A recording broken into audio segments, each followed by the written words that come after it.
ભારતના પશ્ચિમ ભાગમાં આવેલું એક પ્રાચીન રાજ્ય ગુજરાત, જ્યાં રાજાઓએ ફક્ત શાસન જ નહીં પણ સંસ્કૃતિ, વિજ્ઞાન અને સ્થાપત્યને પણ નવી ઊંચાઈઓ સુધી પહોંચાડ્યું।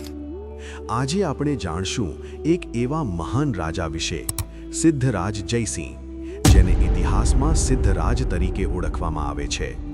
સિદ્ધરાજ જયસિંહનો જન્મ 11મી સદીમાં થયો હતો। તેઓ કર્ણદેવ સોલંકીના પુત્ર હતા અને તેમની માતા મીનળ દેવી ખૂબ જ બુદ્ધિશાળી અને ધીરજવાળી હતી। બાળપણથી જ સિદ્ધરાજમાં રાજાશાહી ગુણો દેખાતા હતા।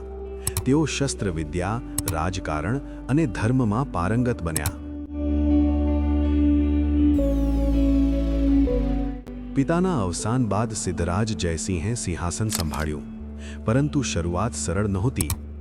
રાજ્યમાં આંતરિક વિવાદો અને બહારથી શત્રુઓનો ખતરો હતો, પરંતુ તેમની બુદ્ધિ અને હિંમતના કારણે તેઓએ દરેક પડકારનો સામનો કર્યો। સિદ્ધરાજ જયસિંહ એક વિજયી રાજા હતા। તેમણે ઘણા પ્રદેશો પર વિજય મેળવ્યો।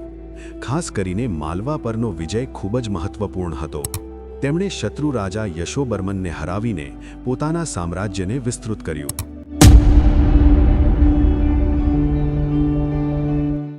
તેમના શાસન દરમિયાન ગુજરાતનું સામ્રાજ્ય ઉત્તર અને મધ્ય ભારત સુધી ફેલાયું। સિદ્ધરાજ જયસિંહ ફક્ત યુદ્ધમાં જ નહીં પણ વિકાસમાં પણ અગ્રણી હતા।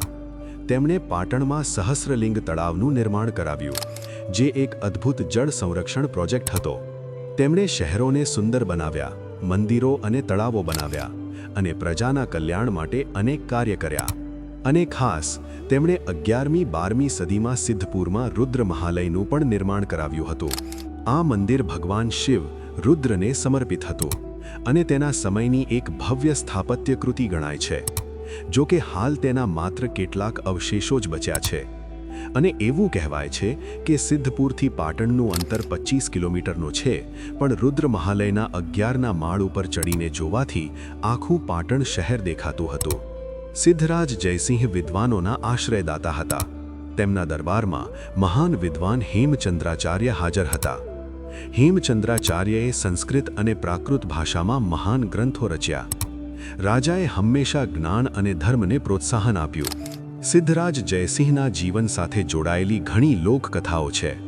એક પ્રસિદ્ધ કથા તેમની માતા અને તેમની પ્રતિજ્ઞા વિશે છે। કહેવાય છે કે તેમણે પોતાના રાજ્ય માટે અનેક ત્યાગ કર્યા અને પોતાના વચનોનું પાલન કર્યું। સિદ્ધરાજ જયસિંહ એક ન્યાયી અને પ્રજાવત્સલ રાજા હતા। તેમની નીતિઓ પ્રજાના કલ્યાણ માટે હતી। તેમણે કર વ્યવસ્થા સુધારી, વેપારને પ્રોત્સાહન આપ્યું અને રાજ્યમાં શાંતિ જાળવી। સિદ્ધરાજ જયસિંહનું અવસાન થયું, પરંતુ તેમનો વારસો આજે પણ જીવંત છે। તેમના પછી કુમારપાળ સિંહાસન પર આવ્યા અને તેમણે પણ રાજ્યને આગળ વધાર્યું। સિદ્ધરાજ જયસિંહને ગુજરાતના મહાન રાજાઓમાં ગણવામાં આવે છે। તેમની વિજયગાથા, વિકાસ કાર્ય અને સંસ્કૃતિ પ્રેમ તેમને અમર બનાવે છે। આવી મહાન વ્યક્તિઓના કારણે જ આપણો ઇતિહાસ ગૌરવશાળી બન્યો છે। સિદ્ધરાજ જયસિંહ, એક નામ, એક પ્રેરણા, એક યુગ। મિત્રો, વિડીયો ગમ્યો હોય તો લાઈક, શેર અને ચેનલને સબસ્ક્રાઇબ કરવાનું ભૂલશો નહીં।